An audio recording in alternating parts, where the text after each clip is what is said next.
नमस्कार। आज राहुल गांधी प्रोफेसर बनकर के आए हुए थे और बड़ा सा बक्सा लेके और जो है डिजिटल बोर्ड और सारी कहानियां सुना रहे थे। इससे पहले ये सारी कहानियां यूएस इलेक्शन में हो चुकी। That there were millions of votes stolen by Donald Trump. Statistical evidence suggesting potential vote manipulation in the 2024 presidential election. One president checked it on the video. Kamala Harris would be and really is the rightful winner of the 2024 to commit election. fraud in this election. I'd say that poll book is off by over 100,000. उनके PR वाले इतने भी नहीं बताते हैं कि line by line ditto follow नहीं किया जाता है। ये ग्लोबलाइज्ड वर्ल्ड है, लोग देखते रहते हैं। जिसका थोड़ा सा भी इंटरेस्ट है जियोपॉलिटिक्स में वो जानता है कि ये सब चीजें पहले ही ऑलरेडी यूएस इलेक्शन में। और सिर्फ यही नहीं, जो कॉन्स्टिट्यूशन वाले पिछले चुनाव में चल गया था कि संविधान खतरे में है, संविधान खतरे में है, ये भी यूएस इलेक्शंस में वो पहले यूरोप में कुछ जगहों पे यूज हुआ, फिर इंडिया में यूज हुआ, फिर यूएस में भी वही। और वो कि दोबारा अगर इस बार आ गई फलाने की सरकार तो दोबारा फिर संविधान रहेगा नहीं, फिर कुछ बचेगा नहीं, दोबारा कभी इलेक्शन होंगे ही नहीं। ये सारी चीजें ऑलरेडी हो चुकी हैं। It would terminate the Constitution of the United States. Do you know what the Constitution of the United States does? Professor Rahul Gandhi ji को ये भी नहीं मालूम है कि गांव में जो सिस्टम है उन्होंने देखा ही नहीं होगा कभी कि कुछ लोगों के नाम चढ़े होते हैं, कुछ लोगों के नाम नहीं चढ़े होते हैं। हर इलेक्शन में कुछ पक्ष विपक्ष सब लोगों के नाम गायब रहते हैं, किसी के पिता का नाम। ये तो मैनुअल भरा जाता है। इतनी बड़ी डेमोक्रेसी है, एक इतनी बड़ी पॉपुलेशन है, तो ये मैनुअल पहले से भरा जाता है, उसमें मिस्टेक्स होती हैं। ये ऐसा नहीं है कि इंटेंशनली होता। हाँ, एक चीज इंटेंशनली होता है कि जो पार्टी एक्टिव रहती है, जब उनको टाइम दिया जाता है कि आप अपने लोगों का नाम चढ़वा लीजिए, तो वो एक्टिव होकर के सारे लोगों का नाम चढ़वा लेती है, किसी का छूटने ना पाए। भाई अब कल तो जो सफाई गवर्नमेंट की तरफ से किरेन रिजिजू दे रहे थे तो बताया कि इलेक्शन कमीशन पहले ही, अभी जैसे इलेक्शन होने वाला है उसका हमारे गांव के स्कूल में आकर के लग जाएगा, जिसका ये फलाना इलेक्टोरल रोल है और जिसका नाम नहीं है वो चढ़वा ले, या जो मर चुके हैं उनका बाहर करा ले। मैं इस पे ज्यादा नहीं डिस्कस करूंगा, इस पे ऑलरेडी यहाँ डिस्कशन हो टीवी पे भी हो चुका है और सब लोग जानते भी हैं। मैं जरा ये क्या कॉपी पेस्ट कर रहे हैं इन पे डिस्कशन करना चाहूंगा। माननीय राहुल गांधी जी को कोई पीआर वाला कह दिया कि जाति जाति जाति जाति चिल्लाइए, बड़ा काम करेगा, तो जाति जाति जाति जाति हर इलेक्शन में चिल्लाना शुरू कर देते हैं। और खुद की जात का मैं क्या बताऊं भाई, जब जात 24 घंटा चिल्लाओगे तो कोई पूछेगा ना। मैं अगर जात चिल्लाऊंगा तो कोई मुझसे पूछेगा ना कि राहुल सिंह आप कौन सी जात के हैं, तो मैं बताऊंगा कि मैं राजपूत जात का हूं। इसके पहले अभी जब यूरोपियन कुछ इलेक्शंस चल रहे थे तो यही जॉर्ज सोरोस वाला जो टूल किट गैंग है वो पूरी दुनिया के फंडिंग करता है गवर्नमेंट्स को। जो गवर्नमेंट्स यूएस के फेवर में काम नहीं करती हैं उनको डिस्टेबलाइज करने के लिए अलग से एक डेस्क बना हुआ है CIA में। तो ये पहले से भी मालूम था। और जब जो फंडिंग होती है, बड़ी बड़ी फंडिंग, जैसे अभी बांग्लादेश में हुआ, नेपाल में हुआ, ऐसे बहुत सारे देशों में, अच्छा फिल्में बन चुकी हैं इस पे, आप देख सकते हैं। बहुत सारे छोटे छोटे अफ्रीकन देशों में गवर्नमेंट्स को डिस्टेबलाइज करने के लिए बाकायदे फंडिंग की गई, फोर्सेस का यूज किया गया। वैसे ही यहाँ पे भी इंडियन गवर्नमेंट, लेकिन इंडियन गवर्नमेंट को डिस्टेबलाइज किया जा रहा है क्योंकि लंबे समय से ये चल रही है सरकार और ये सुनती नहीं है यूएस की या कोई भी इंटरनेशनल जो पुरानी संस्थाएं जबरदस्ती जो बात मनवाती थी वो बात सुनती नहीं है। तो चाइना भी डिस्टेबलाइज करना चाहता है, यूएस भी डिस्टेबलाइज करना चाहता है और किसी न किसी रूप में इंटरफेयर करना चाहता है। अब मैं एक दो चीज़ आप लोगों को बता दूं कि ये इतना बड़ा देश है कि इसको डिस्टेबलाइज करना इतना आसान नहीं है। अगर वोटर फ्रॉड की बात कर रहे हैं राहुल जी, जो वो लेकर के आए हैं ना नेतन्याहू की तरह कि इतना पैकेट और लोगों को लेकर के आए हैं, तो मैं बता दूं कि उस पैकेट में भी कुछ नहीं होगा। That I will bear true faith and allegiance to the Constitution of India.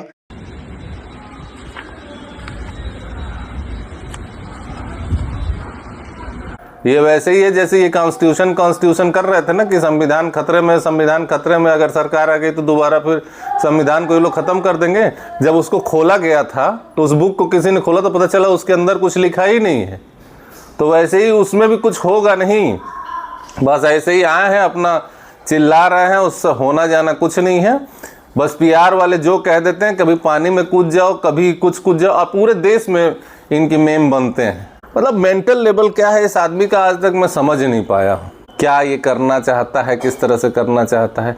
पूरी दुनिया आजकल ग्लोबलाइज्ड हो गई, लोग इंटरनेशनल न्यूज़, इंटरनेशनल खबरों पे अपनी नज़र रखते हैं और सबको मालूम है कि किस देश में क्या चल रहा है। उसके बाद भी वही सारी चीज़ें लेके चले आए, सोचे कि ये हाइड्रोजन बम है, फलाना बम है, होना जाना कुछ नहीं। मैं बोल रहा था कि शाम तक इनको बराबर कर देंगे सब, क्या कुछ बचेगा नहीं, इज्जत आबरू एकदम से सोशल मीडिया पे लोग ही कर देंगे, किसी सरकार की या और किसी की जरूरत ही नहीं। SIR क्यों जरूरी है? इसीलिए जरूरी है ना कि अगर किसी का नाम डबल चढ़ा हो तो हट जाए। बहुत सारे गांव में लोग रहते हैं जो गांव में भी है इलेक्टोरल रोल में और शहर में भी हैं, तो उनका नाम उसमें से हट जाए, या कोई एक्स्ट्रा अगर जुड़ा हुआ है तो वो हट जाए, तो उसका तो ये लोग विरोध करते हैं और यहाँ आके वोटर फ्रॉड की बात करते हैं। अगर वोटर फ्रॉड हुआ है तो ये जा सकते हैं, कोर्ट भी जा सकते हैं, कोर्ट उसकी जांच कराएगी, उस पर जो रिजल्ट होगा वो रिजल्ट देगी, तो वो कोर्ट में भी नहीं जाएंगे, ये बस बोलेंगे और बोल करके निकल जाएंगे।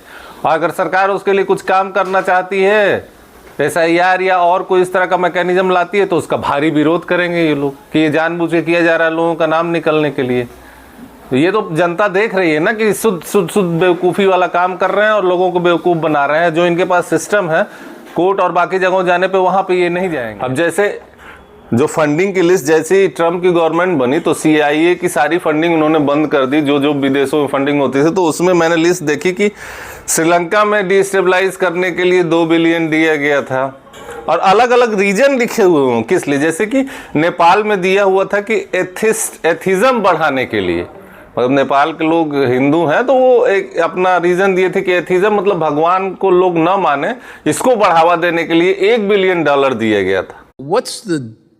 What's the interest of the United States of America in supporting atheism in Nepal? Like how does that help us? What are we trying to achieve? और उसी का रिजल्ट है ये जेनजी जो रिवॉल्यूशन हुआ ना, उसी का रिजल्ट है ये। राहुल गांधी जब जाते हैं विदेश में तो हमेशा देश विरोधी बयान दे देते हैं और उन लोगों से मिलते हैं जो भारत के खिलाफ बोलते हैं। कभी ये लोग जाकर के चाइना के एम्बेसडर से मिलते हैं, कभी अच्छा ये अभी जब इलेक्शंस चल रहे थे बिहार के तो ये गायब थे भाई साहब, जब सीट शेयरिंग और बाकी चीज़ें हो रही थी गायब थे। मलेशिया, इंडोनेशिया, पता नहीं कहाँ होते हुए ब्राज़ील पहुँचे हुए थे। अब ब्राजीलियन मॉडल की फ़ोटो लेकर के चले आए कि इस इलेक्शन में क्या हुआ था। अभी वो भी वेरीफाई होना बाकी है कि उसमें कितनी सच्चाई है और कितनी नहीं है। ब्राज़ील का मॉडल ले आके वहाँ गए और वहाँ से ले आकर के यहाँ लॉन्च कर दिए। अपना तो खुद उनका कोई मॉडल है नहीं, कोई विज़न है नहीं। अरे फ्रॉड तो इस देश में कांग्रेस करती थी। जब हाथ जो पहला इलेक्शन हुआ था, दूसरा इलेक्शन हाथ उठा के होता था, कोई उसमें पेपर पे नहीं होता था, तो गिना जाता था 100 और कर दिया जाता था 10, 20, 50, तो वो फ्रॉड था। और वोटर फ्रॉड तो तब हुआ था जब इस देश में इमरजेंसी लागू कर दी गई, सारे लोगों को उठा के जेल में भर दिया गया वो, और 70 सालों से उनका राज रहा कांग्रेस का, तब वोटर फ्रॉड उनको नहीं नजर आया। इलेक्ट्रॉनिक वोटिंग मशीन जब खुद लेके आए तो वोटर फ्रॉड नहीं नजर आया। जब अदर स्टेट में कांग्रेस की सरकार बनती है तो वोटर फ्रॉड नहीं नजर आता है। लेकर के आ गए और चूंकि है जनता इस तरह से कि कोई भी चीज़ बोल दीजिए तो उस पर पक्ष विपक्ष में चर्चा होने लगेगी। तो अभी बिहार इलेक्शन है तो एक मार दिए हैं, हालांकि वो काम करने वाला है नहीं किसी भी रूप में। लोग इतने चालाक हैं और सोशल मीडिया आजकल इतनी एक्टिव है। पहले ये हुआ करता था कि जब वन वे मीडिया हुआ करती थी कि सिर्फ मीडिया अपना ओपिनियन देती थी और आम लोग उस पर कोई अपना रिस्पांस नहीं दे पाता था, तो ये लोग सक्सेसफुल हो जाते थे। लेकिन अभी तो क्या है कि आप कुछ 2 वे है, इंटरनेट आ जाने से आप कुछ बोलेंगे तो इधर से भी कुछ कमेंट आएगा, कुछ वीडियोस जाएंगे और पूरा का पूरा ये मीडिया का जो नैरेटिव है वो जनता ही तोड़ देती है। तो वो तो सक्सेसफुल होना नहीं। हाँ, पिछली बार जरूर सक्सेसफुल हो गए संविधान वाले, लेकिन अब लोग जान गए कि अरे ये भी फ्रॉड था। आप वोटर फ्रॉड की बात कर रहे हैं, आपका तो सारा काम ही फ्रॉड है। CIA ने भेजा था एक माननीय को जो आपके घर में घुसी और उसके बाद से मेनका गांधी को बाहर कर दी और तब से वो चल रहा है सारा किस्सा। फ्रॉड तो वो था जो आपने अपने मामा को कोतरची की कौन था उसको उठा करके, उतना बड़ा कांड भोपाल गैस त्रासदी होने के बाद भी उठा के भेज दिया था, वो सारे फ्रॉड थे। कांग्रेस ने तो इतिहास रचा है वोटर फ्रॉड का।